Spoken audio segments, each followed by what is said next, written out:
pushing a turbo. Friends, I will show you what is truly immortal.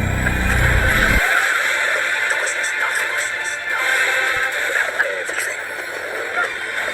Everything is all. Like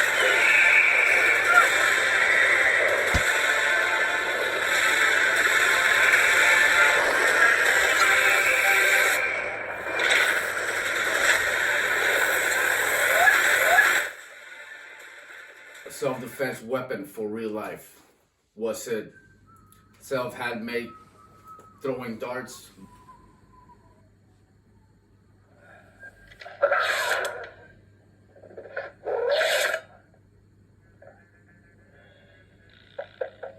Wooden darts? Was it the nunchucks?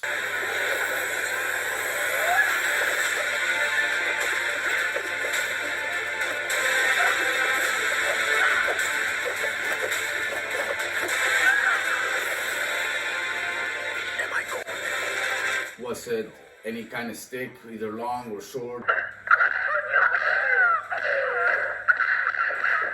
His hands? Voila! Was it his legs? What was it, you know, that he used for his street? I mean, it couldn't possibly be a gun, right? Because Bruce Lee is not the type to use guns. I mean, we see that in his movies a lot, right? If he runs into a gun, what he does is throw it away, right? So what was his real life self-defense weapon? Could be a knife, right? Could be anything. So what will surprise many is, and I'm surprised that there hasn't been a video made yet on this, is his self-defense weapon was actually a handgun.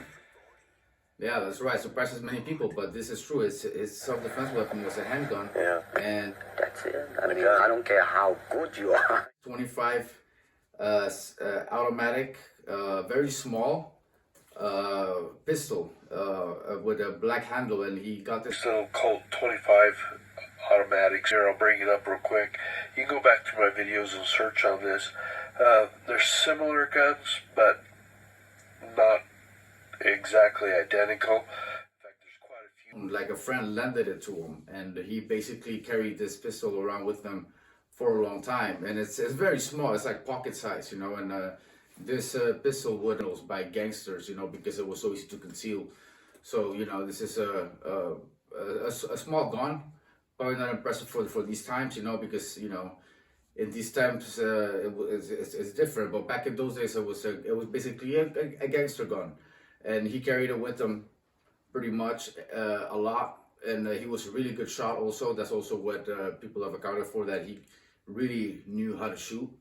And you know, he was taught by his friends how to shoot.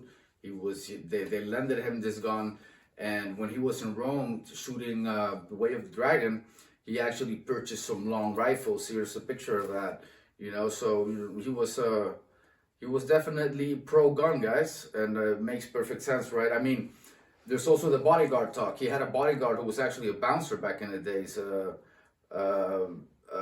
Rob Baker.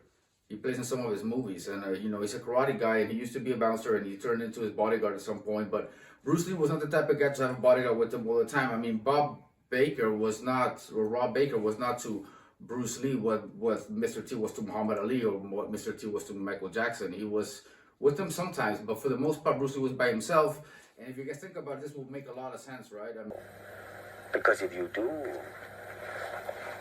yeah, that's it. I mean, I don't care how good you are, you know.